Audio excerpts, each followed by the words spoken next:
What can you tell me about the Roswell craft?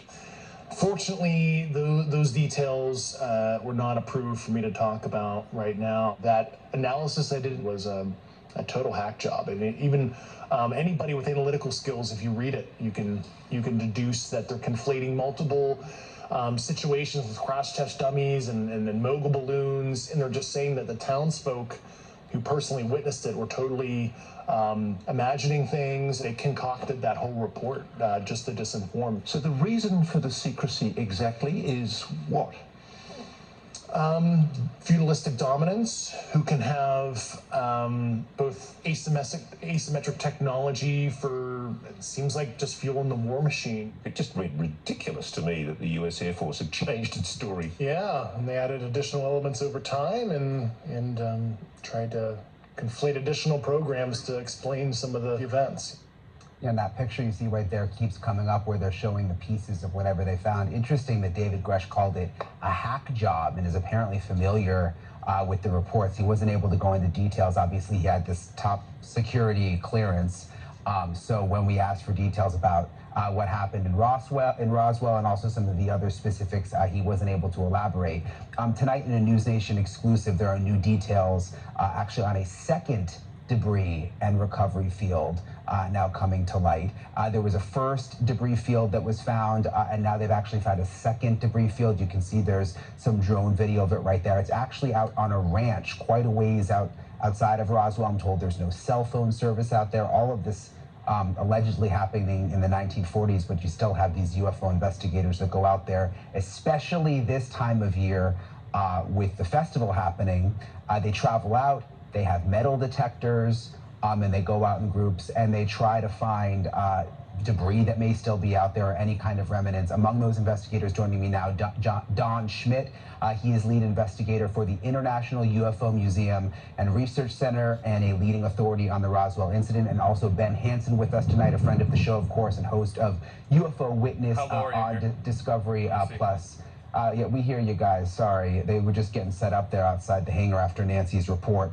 Ben and Don, thank you so much for being with us tonight. I know you've had a busy day. I've been tracking what you guys have been doing. I want to start with you, Don, and dive right in. What can you tell us, Don, about this second debris field, where it is in proximity to the first debris field that was found, and if there's any new information involving the second debris field?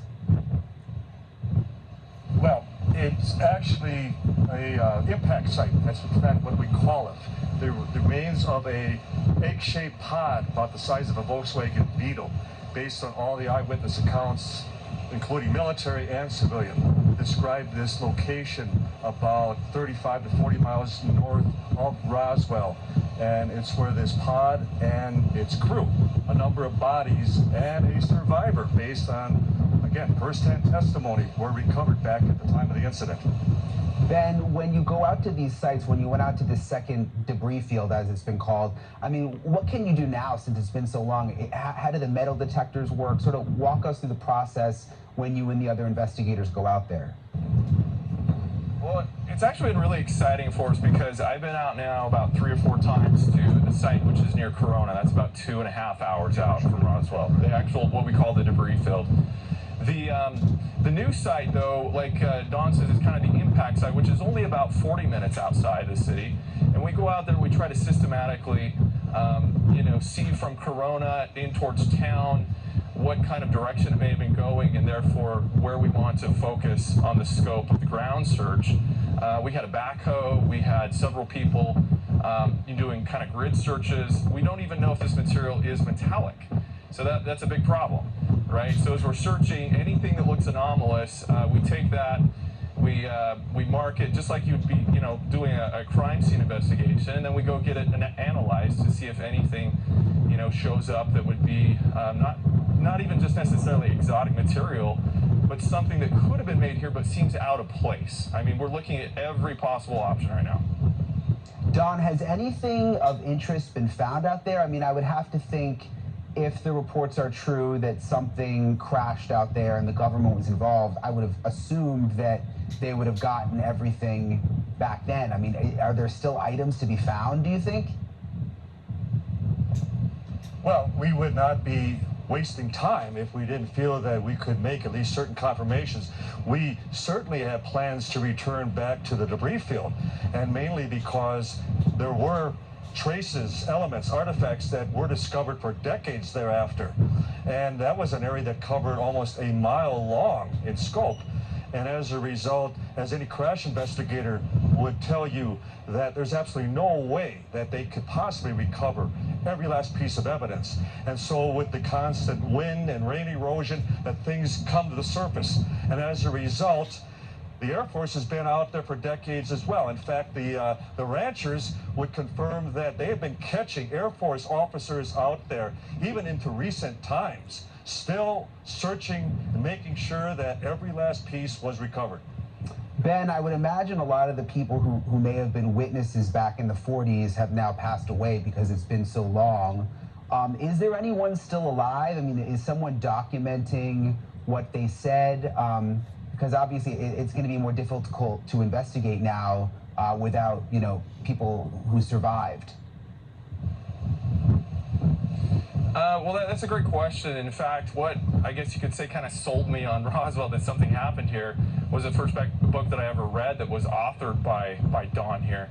And when I saw the number of witnesses, hundreds, both firsthand and secondhand, that came forward, I wanted to know, is there anyone still alive I could talk to? And I had the chance to interview someone who was a child at the time who handled the material. Her dad was with the fire department, brought it home.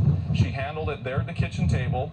And in a matter of time, the military police came over and actually threatened her with her life. And when she retold this story to me, she's now passed, but she was in tears, and you could see the emotion that she legitimately felt, that she thought she was going to be removed from her family and killed if she ever talked about this. So I had another witness, the son of someone who, again, problem is they passed away, but they have affidavits from so many of these people whose father was part of what they call the Air War College that happened the next spring, and he was invited out to Wright-Patterson Air Force Base, where we know a lot of this material went. Anyways, he handled the debris from Roswell and told his sons right before he passed away that he saw bodies, and one of them actually was still alive. It was not human-like, but not human, and that they were asked to kind of weigh in on what they should do with the situation. So I think when you put all these together, it makes a really good case that why would people, even though they're passed now, on their deathbeds, make these confessions to their own children, and some of them have so much emotion and traumatized by it yet, you know, today. When you talk about bodies, I mean, it's hard to process. It's honestly hard to believe. But I go back to David Grush, the whistleblower who we interviewed here on News Nation, who is a high-level intelligence officer, had top security clearance. It's now been weeks. No one has discredited him. There are now official investigations in Congress. We had Senator Rubio just a few nights ago saying that other whistleblowers with firsthand knowledge of these kinds of incidents have come forward. I'm curious, Don, because you've been doing this a long time. Do you think this is a moment that we're in? I mean, do you think that we're actually going to start to get real concrete information from the government about this stuff?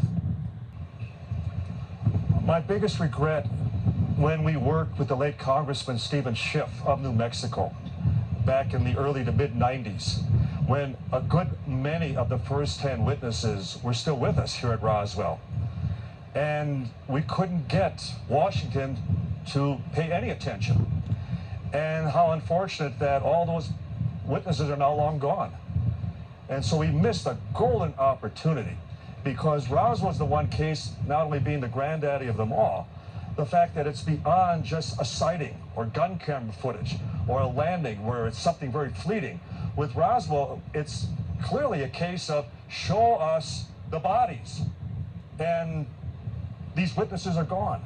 So we're having to rely on the very arbiters of the cover-up, and that being the Pentagon, to now roll over and say, well, now we're going to finally cooperate, when they have been the ones that have been running out the clock, stalling for time all these decades. And I can't emphasize enough, we need to keep in mind that the Pentagon is up to 4 official explanations regarding Roswell. 4. I mean, none of us could get away with that in any other circumstances, but here once again, the government, well, what do we expect? But we have to focus on where all the eyewitnesses have taken us. And they have taken us to that very first explanation. And that this was the recovery of an actual flying saucer. So this is going to lead up to them exposing the moon. You know that, right? Second debris field found in 1947 and talk of alien bodies. Recently, alien retrieval projects. Whew.